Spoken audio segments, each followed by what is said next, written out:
যে তালিবান একসময় ভারতের চোখে ছিল জঙ্গি, চরম শত্রু, আজ তাদের দিকেই বন্ধুত্বের হাত বাড়াচ্ছে নয়াদিল্লি। কেন এই নাটকীয় পরিবর্তন? পাকিস্তানকে বাদ দিয়ে ভারতের এই নতুন চাল আসলে কি বোঝাতে চায় বিশ্বকে? আসুন জানি এই ভূরাজনৈতিক দাবা খেলায় ভারতের পরবর্তী চাল কি হতে চলেছে। 2021 সালে তালিবান যখন আফগানিস্তানের ক্ষমতা দখল করে তখন ভারত ছিল সতর্ক, দ্বিধাগ্রস্ত।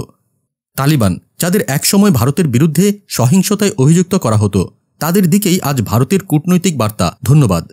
জি, সম্প্রতি ভারতের পররাষ্ট্রমন্ত্রী এস জয়শঙ্কর ফোনে কথা বলেছেন আফগান পররাষ্ট্রমন্ত্রী মাওলানা আমির খান মুত্তাকির সঙ্গে। আলোচনার বিষয় ছিল জম্মু কাশ্মীরে সন্ত্রাসী হামলার নিন্দা এবং ভবিষ্যৎ সহযোগিতা। এই ফোনালাপি ছিল প্রথম প্রকাশ্য রাজনৈতিক সংযোগ, যা ভারতের কৌশলগত মনোভাবের পরিবর্তনের স্পষ্ট বার্তা দেয়। তালিবান ও ভারতের সম্পর্কের ইতিহাস কিন্তু মধুর নয়। 1999 সালে কান্দাহার বিমান ছিনতাইয়ের কথা মনে আছে, যেখানে ভারতকে জঙ্গিদের দাবি মেনে মুক্তি দিতে হয়েছিল, আর তালিবান তখন ছিল তাদের নিরাপত্তা বেষ্টনী। তালিবানকে ভারত বরাবরই পাকিস্তানের মদতপুষ্ট চরমপন্থী গোষ্ঠী হিসেবে দেখেছে। তবুও কেন এই পরিবর্তন? এর উত্তর লুকিয়ে আছে ইতিহাসের পাতায়। আফগানিস্তান ভারত সম্পর্ক হাজার বছরের পুরনো। গান্ধার, শকুনি, মৌর্য যুগ, ব্রিটিশ যুগ। তবে এখনকার সম্পর্ক ইতিহাস নয়, কূটনীতির নতুন চালে গড়া।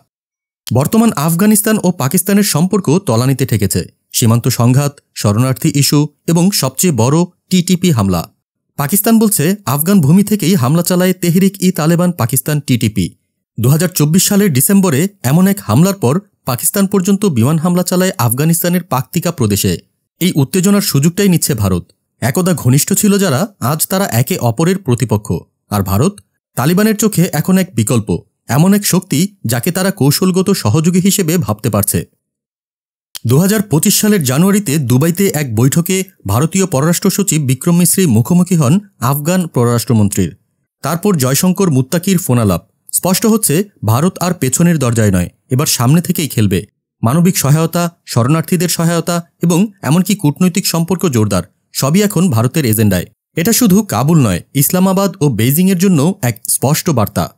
আন্তর্জাতিক রাজনীতিতে একটি প্রবাদ আছে, স্থায়ী বন্ধু বা শত্রু নেই, আছে শুধু জাতীয় স্বার্থ। তালিবান যদি পাকিস্তান থেকে মুখ ফিরিয়ে নেয়, তবে ভারতের জন্য সেটাই বড় সুযোগ।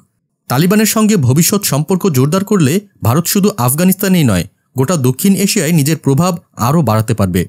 এই সম্পর্ক এখনই ফল না দিলেও কৌশলগতভাবে এটি এক লং টার্ম ইনভেস্টমেন্ট। বিশ্বকে ভারত বলতে চায়, আমরাও খেলোয়াড়, আর এই বোর্ডে চালটা এখন আমাদের। তালিবান, যাদের অতীত ধোঁয়াটে, বর্তমান অনিশ্চিত, তাদের সঙ্গেও যদি ভারত এমন কূটনৈতিক পথ খোঁজে, তবে বুঝে নিতে হবে এই ভূরাজনৈতিক দাবা খেলায় এখন এক অপ্রত্যাশিত কিন্তু অবিশ্বাস্য চাল খেলছে নয়াদিল্লি। আর এই চালে শুধু বদলাবে ভারতের অবস্থান নয়, বদলাবে গোটা অঞ্চলের ক্ষমতার ভারসাম্য।